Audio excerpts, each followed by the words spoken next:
You, the men and women of the CIA, are the eyes and ears of the free world. You are the tripwire. CIA is a state-sponsored terrorist association. You don't look at people as human beings. They're nothing but pieces on the chessboard. Secrecy in this work is essential. Achievements and triumphs can seldom be advertised. Shortcomings and failures often are advertised. No one really knows all of the things that CIA does.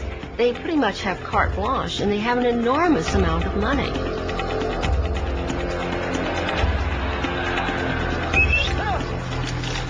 You know, maybe I'm overly naive, but I don't see what would be wrong with that. Now, we need more intelligence, not less. We must not diminish our intelligence. The CIA is not really an intelligence agency. It's a covert action agency. The CIA has been involved in assassination and torture behind the scenes, all through its history. The Cold War is over, but many new dangers have taken its place. The decisive advantage the United States intelligence provides this country is therefore as important as it has ever been.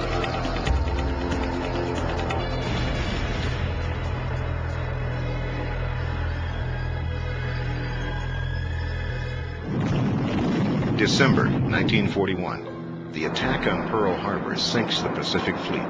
Military intelligence is in shambles. The Dawn attack becomes the crucible on which the modern spy culture is born. Into the breach stepped a new generation of American soldiers, the spies and covert warriors of the Office of Strategic Services. They battled the Japanese and Germans behind the lines in an underworld of sabotage and psychological warfare. They trained and fought with local guerrillas in unknown jungles with only one guiding command: don't get caught. Come closer. I want to talk to you again.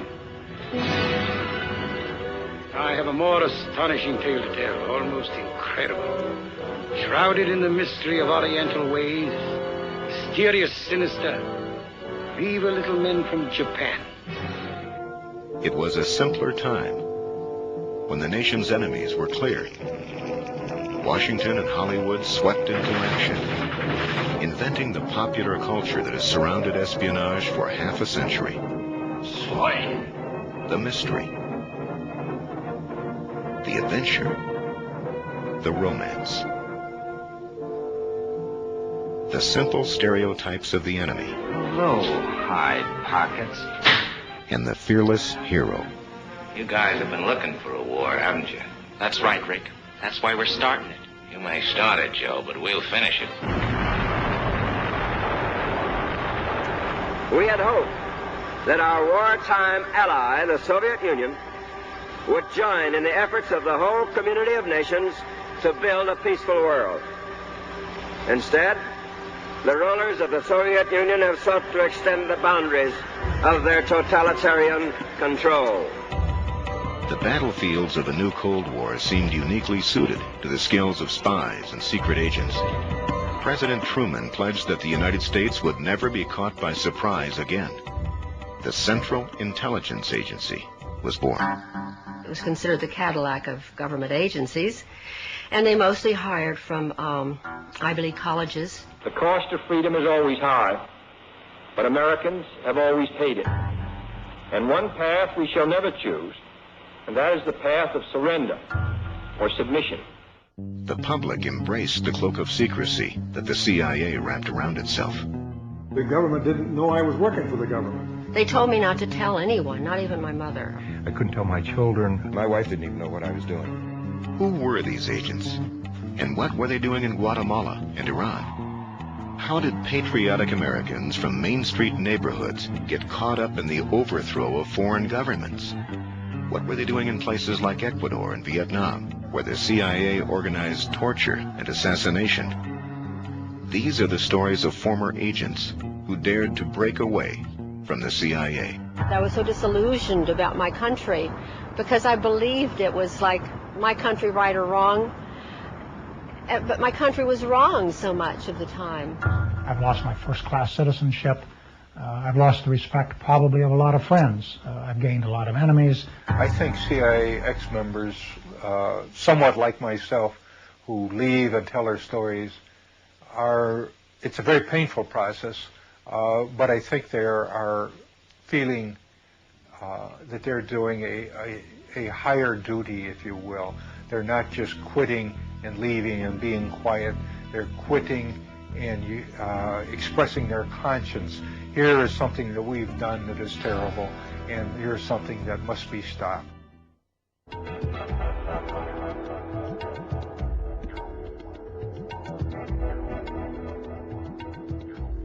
I played 4 years of football at the University of Notre Dame, and we were undefeated for all 4 years, 3 national champions, and I was the first-team right tackle. So once when I was cut from the Green Bay Packers, I was recruited by the agency, and I kind of wondered why they recruited me. But when I got down to Washington, I found out that most of those in my class were rejects from the National Football League. I went to an interview at the Chicago courthouse by a man who didn't identify himself or the agency that he was recruiting for, and he said that what I would be doing would be involved in fighting communism. 800 million people, 1/3 of mankind, exist under communist tyranny without the God-given rights of freedom and human dignity. Of course, at that particular period in 1952, this was so much a part of our everyday life. And I said, oh, yes, I very much wanted to be a part of it, very proud to be a part of it. My career in the agency began in 1952, and I stayed in the agency through 1977. In the entire 25 years, I was in the Directorate of Operations, or also known as the Dirty Tricks Department. My second tour in Thailand was probably the most important, where I was assigned to work with the Provincial Police, which is a 50,000-man national police force, in developing an effort to counter the growing insurgency and to gather intelligence on that insurgency. And the program there was to interview or interrogate everyone in the village over the age of, say, 12. And in the process, we found out that the Thai Communist Party was much larger, much more active, much more effective than had ever been reported before. My initial reports received glowing commendations from everyone. And then all of a sudden, the program was shut down and I was sent home, and I couldn't understand this. I know now why they didn't want this information to be reported. Because if they acknowledged that the Communist Party in Thailand consisted of thousands of organized villagers, then they would have to have told the same truths about the communist movement in Vietnam, when the strength there of the communist movement was in the millions.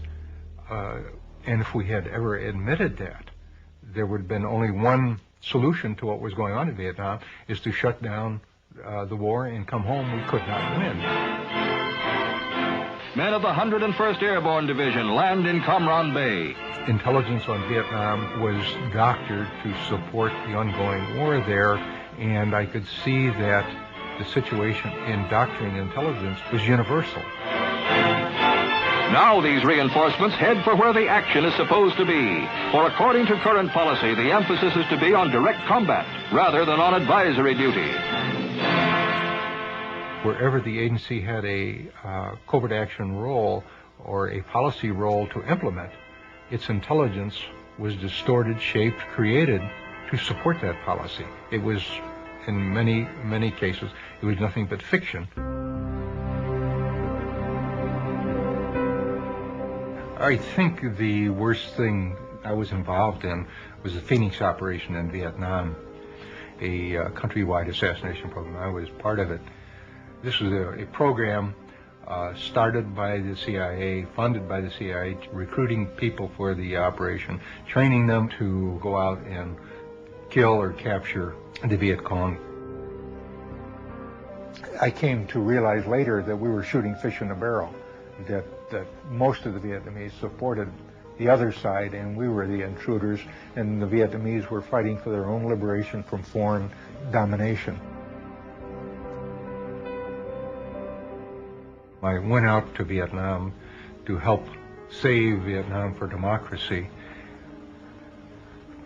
and when I saw photographs of the children bombed and napalmed and burned by operations, this caused for me a tremendous trauma, and I, for a number of months, contemplated suicide as my only out.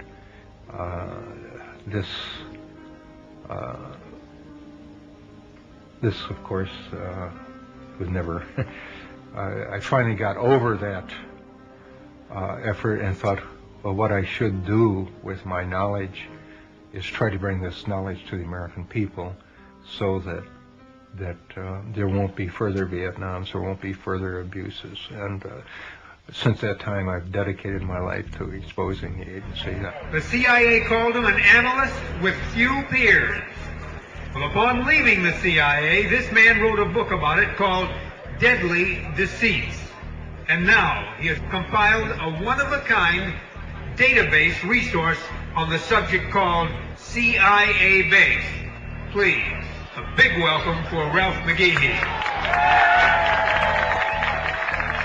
I feel that I am doing what I should be doing, and in that sense I'm happy. I am not happy in the sense that no amount of criticism of the agency, no amount of revelation of its dirty deeds, no amount of exposure of the weaknesses of the agency has weakened the CIA.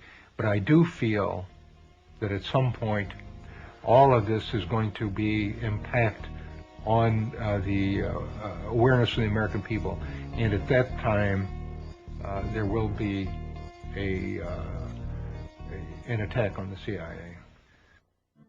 I considered myself a good spy. I would be given a name of a student or a professor or a teaching assistant, and I would try to develop a relationship with this person and try to get them to say to me statements concerning U.S. involvement in Vietnam and Southeast Asia. I was to infiltrate student groups to get copies of propaganda, meeting times, protest posters, this kind of thing. Your friendly spy on campus. The excitement initially came when I was offered the job and told that I was very special, and that played to my patriotism, my ego, my manhood, the whole thing.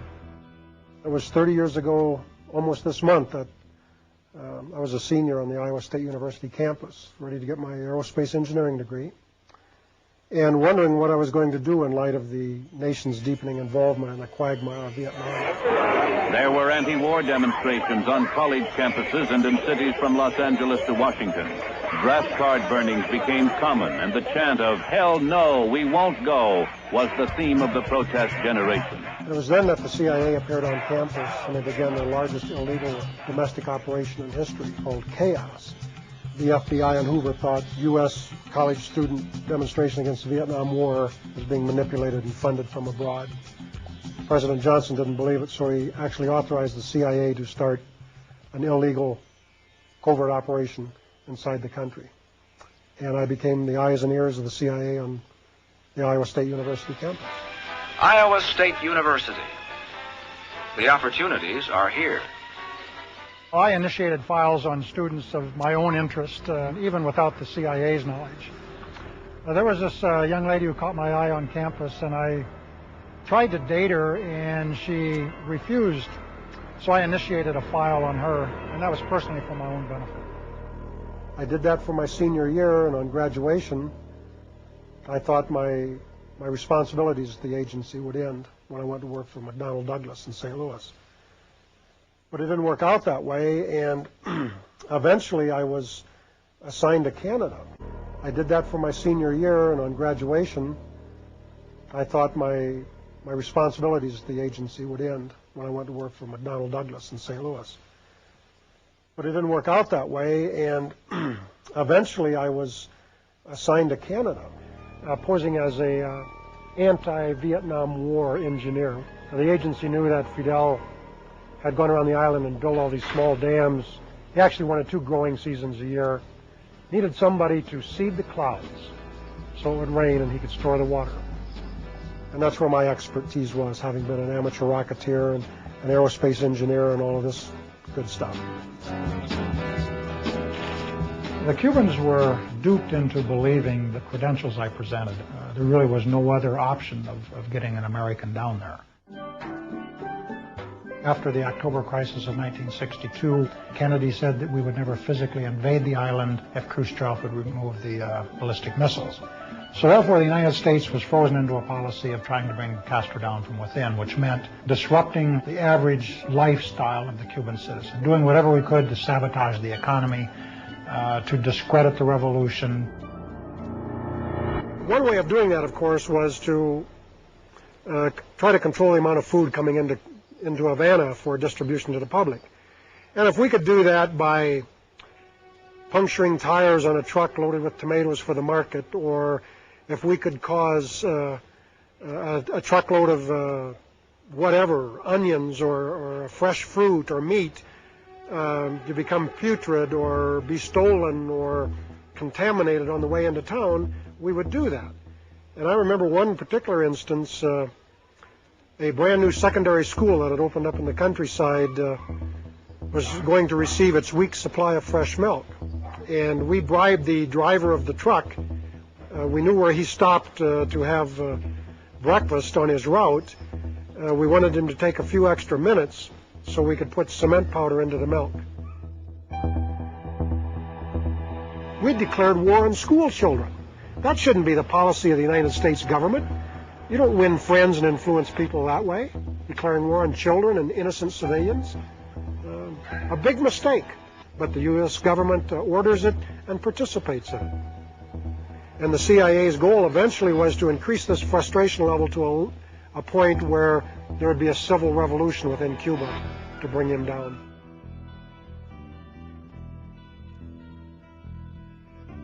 I think from almost the outset I had reservations about what I was doing in Cuba. And that's because, just in general, I didn't enjoy harming people. And I didn't know the Cubans at the time, so I would rationalize myself that, well, this was in the best interests of my country. But as I got to know the Cuban people personally and ended up getting married to a Cuban, I started to change my attitude toward them very quickly. I think the most frightening thing that ever happened to me in Havana was when the Cuban counterintelligence people actually decided they had enough, and they came to my house and detained me. And eventually I was arrested and accused of espionage, even given a fake firing squad. And in spite of all the training I'd had and all the instruction I'd had that you don't get shot, you may be tried, there'll be a lot of publicity, you may even be imprisoned for a while, but eventually you'll be released and exchanged. You forget that when you're actually facing those rifle barrels and you're in a foreign country with no diplomatic mission and nobody there to speak for you. Your knees tremble and you lose bladder control.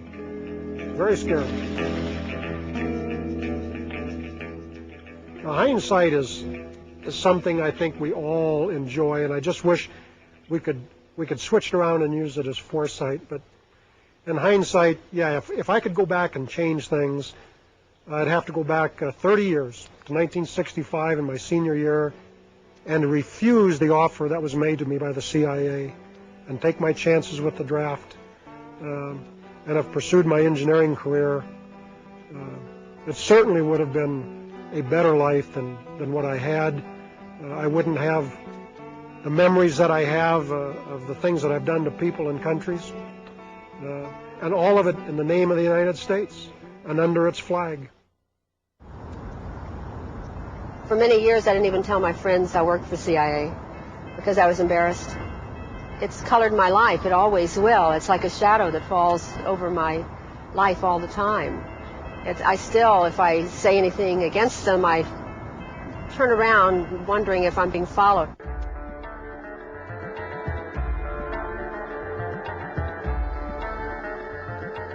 I never even thought of joining the CIA.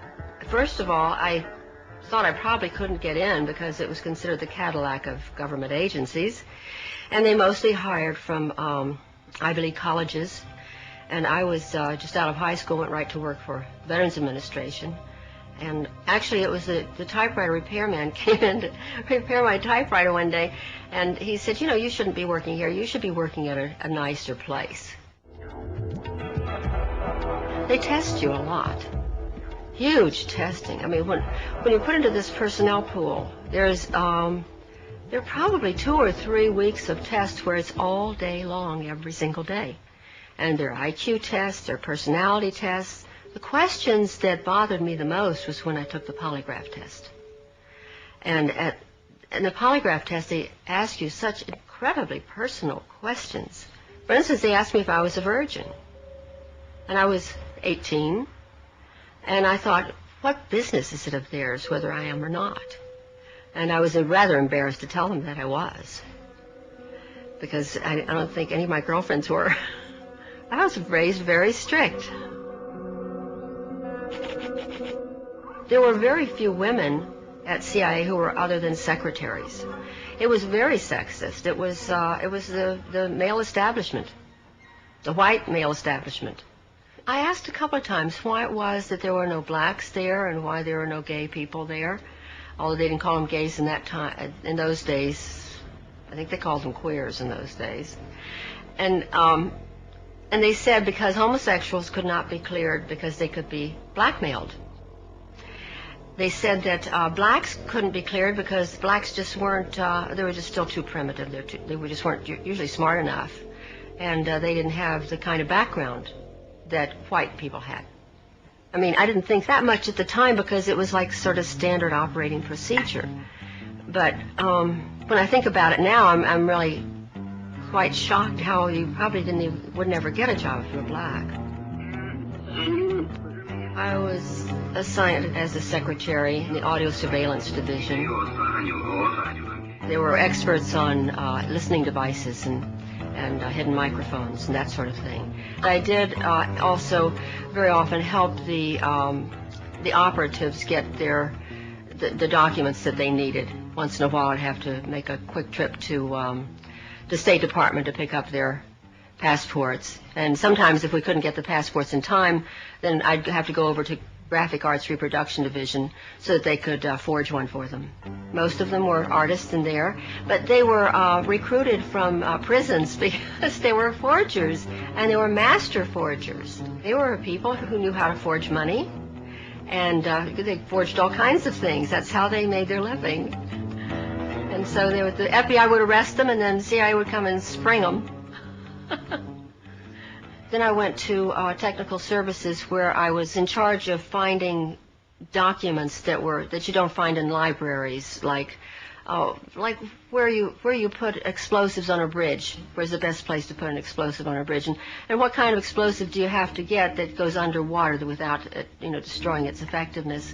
Also, I had to find, one time they wanted me to find out if there was such a thing as a poison that was undetectable, especially one that seemed to mimic a heart attack, that would kill someone, but it would appear that they had a heart attack. I did find such a thing. Does this pistol fire the dart? Yes, it does, Mr. Chairman, and a special one was developed which potentially would be able to enter the target without perception. The poison was frozen into some sort of dart, and then it was shot at very high speed into the person, so when it reached the person it would melt inside them, and the only thing would be like one little tiny red dot on their body, which was hard to detect. There wouldn't be a needle left or anything like that in the person. But also the toxin itself would not appear in the autopsy? Yes, so that there was no way of perceiving that the target was him. I think the first time that I seriously questioned anything that was more than I just couldn't take it anymore was when I came across this document. It was eyes only, and it was to my boss, but he only had one hand and a hook in the other hand, so I always opened all of his mail and his packages and so forth. And this one, he wasn't in the office. I opened it and I read it. It said eyes only. I wanted to read it. because I wasn't supposed to, probably. And it was a report about a mission where they had blown up a bridge in Asia somewhere, and they had killed a number of women and children who were on their way to market that morning. It was reported as though they were really proud, mission accomplished. That one bothered me a lot.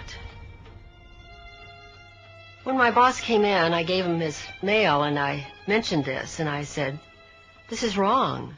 These women hadn't done anything. These children didn't deserve to die. Why did we do that?" And he said, "That's the fortunes of war." And I said, "But we're not at war. We're certainly not at war in that country. Why did we do that? I don't understand it." And he said, "Well, you're very young. When you get older, you'll understand those things." I think probably all of us became addicted to the danger, to the intrigue. It was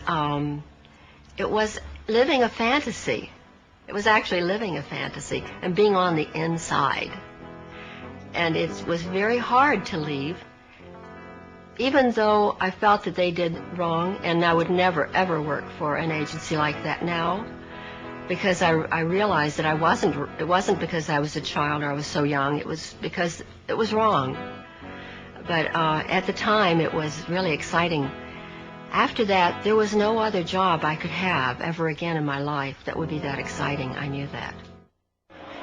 During this period in Ecuador, I got involved in all these different types of operations. I was running around here, running around there, working with the police intelligence and military intelligence, falsifying documents as provocations to get people landed in jail. Running a surveillance team, which was a team that would follow people around in the streets. They had radio communications with vans. It was very exciting at first. And you had, at 25, 26, 27 years old, you had this sense of power, which is intoxicating, really, for such a young person.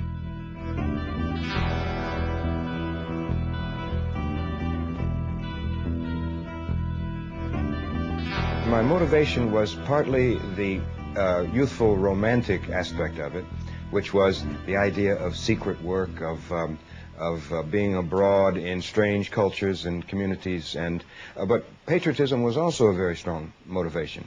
It was a period in which we still had to do compulsory military service, and the draft was breathing down my neck, and I had to do it one way or another. And the CIA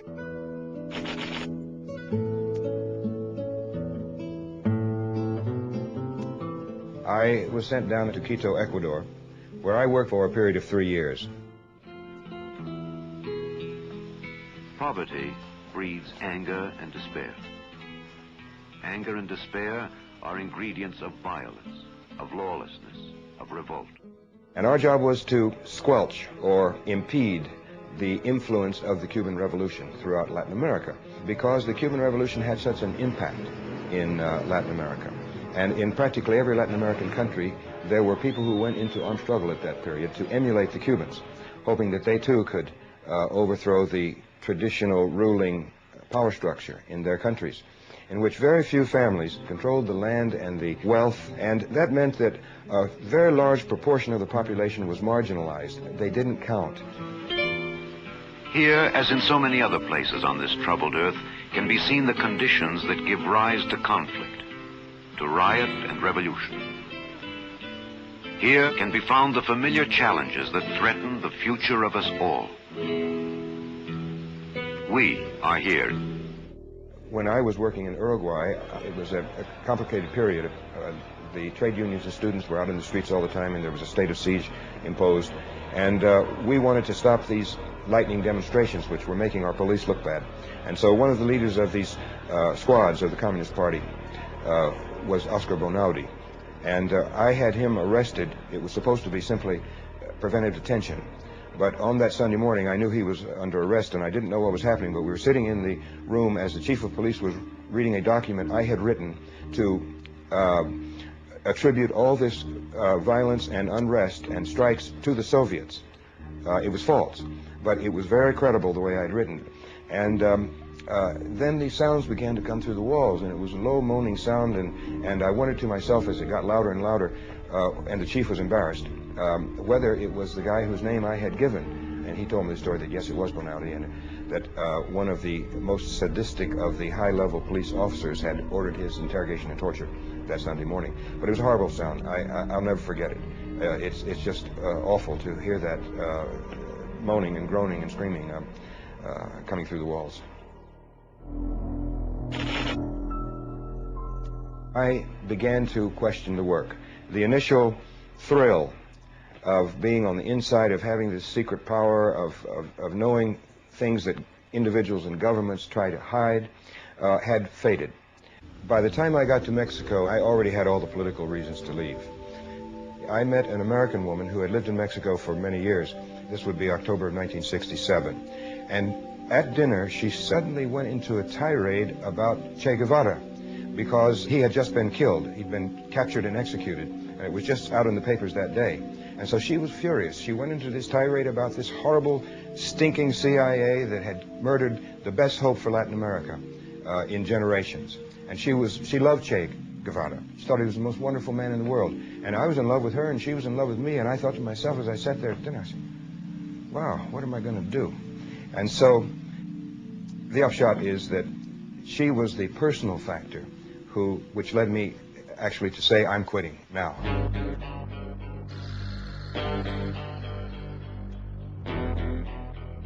The case against the CIA has always lacked information on how precisely its officers set about their covert action. Philip Agee, now living in Cornwall, was such an officer, and his diary, to be published by Penguin in the next few weeks, gives his version of what life is really like inside the agency.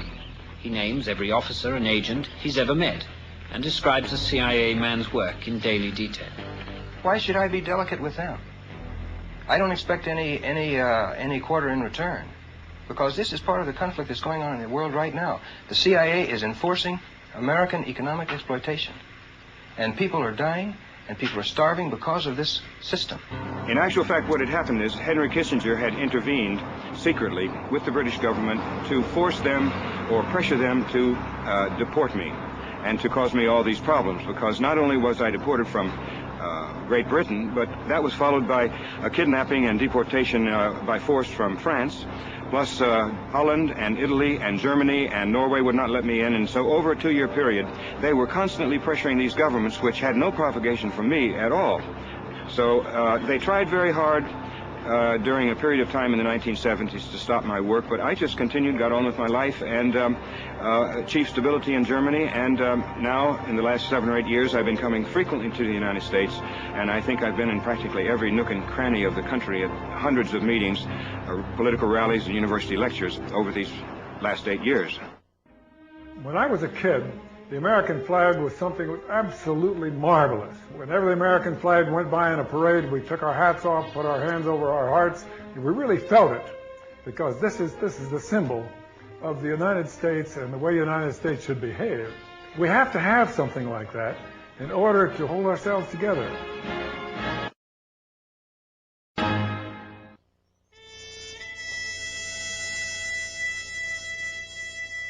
In those days, the Depression was really seriously affecting everybody, and me too. Along about that time, I began to travel to different shooting matches in the Midwest, and I finally got to shooting against the U.S. Marine Corps team. And I used to beat the Marines, every one of them, and the captain of the Marine team came to me and said, "Son," he said, "have you ever thought about enlisting in the Marine Corps?" And I said, "No, Captain, I never have." And he said, "Well, I tell you what, if you would enlist in the Marine Corps, when you're finished the training in Parris Island, I'll see that you're assigned to the Marine Corps rifle and pistol team." And I said, "Geez, you know, I'll be getting paid for shooting."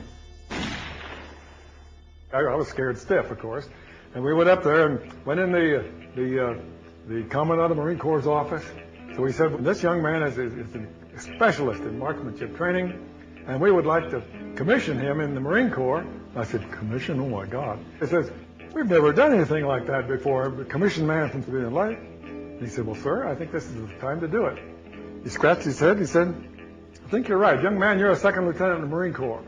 I said, "Oh, my God, this is terrible." I went through World War II as an officer of the Marine Corps, came back, and one night the doorbell rang, and I went and heard a nattily dressed man in his nice suit and a snap-brim hat, and he said, "May I come in?" And I said, "Well, I think you better identify yourself. Who are you?" Well, he said, I know who you are, and you've been recommended very highly to our organization. I said, what's your organization? Well, I'm not at liberty to tell you what the organization is. And I said, this is crazy. So he said, well, come on in. He was a little guy, and I thought I could handle him pretty well. And they said, you have been accepted in our organization, and we want you to go to Central America. And I said, what? Central America? Come on. So that's how it happened.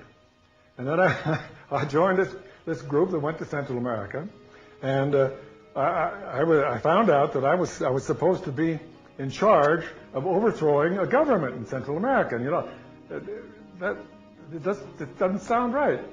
And I said, well, what's the government? Well, we don't want to go into it too deeply here yet.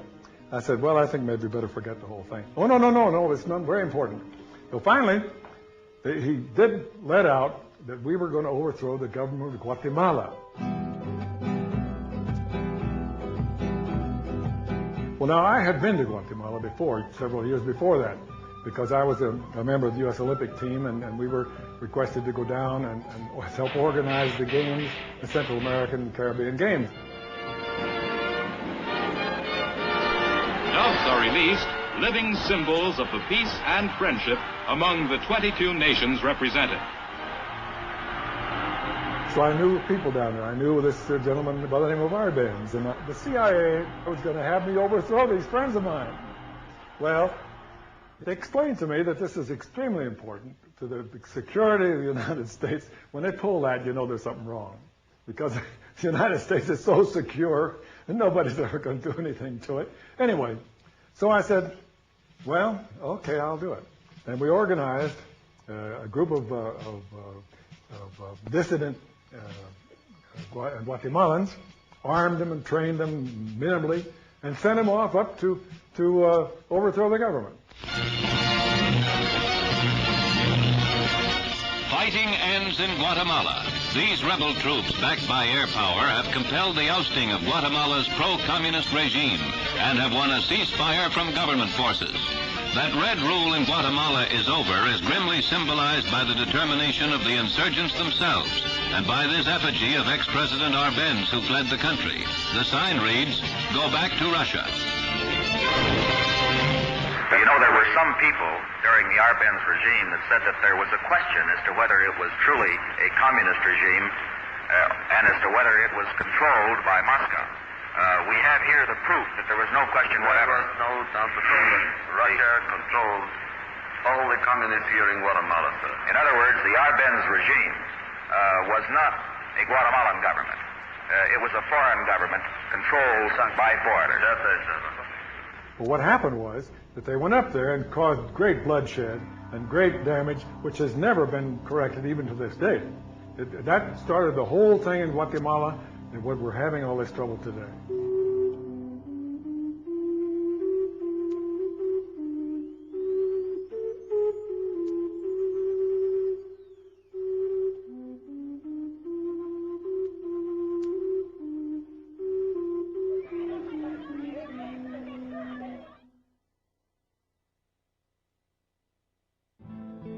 The only thing that can be done, of course, is to work with our Congress, because everything that happens in Latin America or any place else in the world begins in our Congress. Now look, are you in favor of killing somebody that you don't know?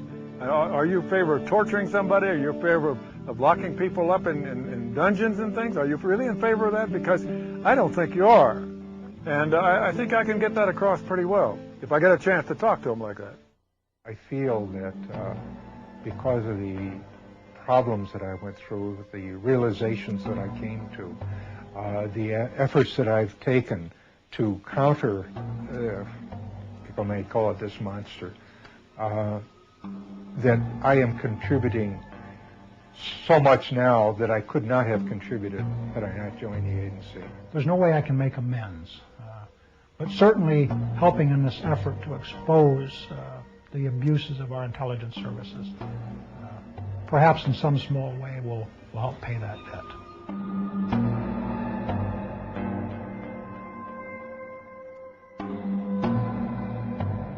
In an organization that celebrates loyalty and secrecy, the public confessions of these former agents have been hard to swallow.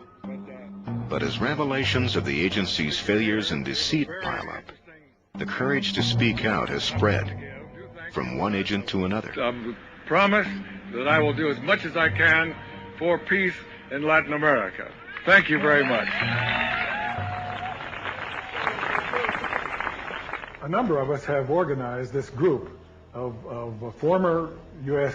intelligence people, and we are very serious because we have, and because of the experience we have, we believe that we should have a certain amount of influence in the Congress and in the government.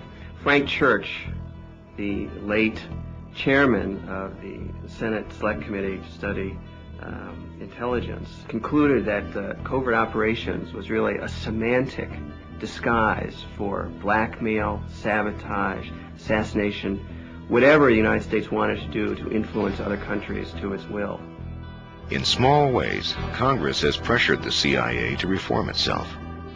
Hundreds of individuals who smuggled drugs, tortured, and murdered in the name of the agency have recently been purged from its payroll, and oversight committees have been created to monitor the agency's activities. One of my biggest jobs was to get the CIA to understand that they could do their secret operations at the same time that we were keeping the Congress adequately informed. Wasn't it easy to overcome that dichotomy, because the CIA people just assumed that if you told the Congress, it was all over the newspapers the next day. Wasn't really the case. But it's similarly true that many of these congressmen and senators become members of a covert club. If they're given access to the information, then they consider themselves to be on the inside. They don't share it. So all too often they are co-opted into a system of secrecy that contributes to a major intelligence scandal every 5 or 6 years or so. The great problem for the Central Intelligence Agency today is that it completely missed the end of the Cold War. For 25 years, it reported everything there was to know about the Soviet Union, accepting the fact that it was collapsing. The great question is whether we should abolish it. We should abolish it. Weapons intelligence, put it in defense. Political intelligence, put it with the State Department, which is where the president should be turning for that kind of advice. And economic information, well, that's open and public the world over. But until the American public know how much the CIA receives in money every year, and know how many people they have, and what they're doing all over the world, the CIA will continue to bumble along in some sort of romantic role that they've ascribed unto themselves, and the American people attribute to the CIA, because we know nothing about it. I believe that what is happening right now is that there is more and more information about CIA coming out with freedom of information, and some of the things that have been released declassified. We're finding out a lot of things, and I think that the American people are going to say, no, we can't do that. It's immoral. It's wrong. It's against everything I believe in. It's not patriotic. It's not good. It's not good even for our country. It certainly is not good for the world.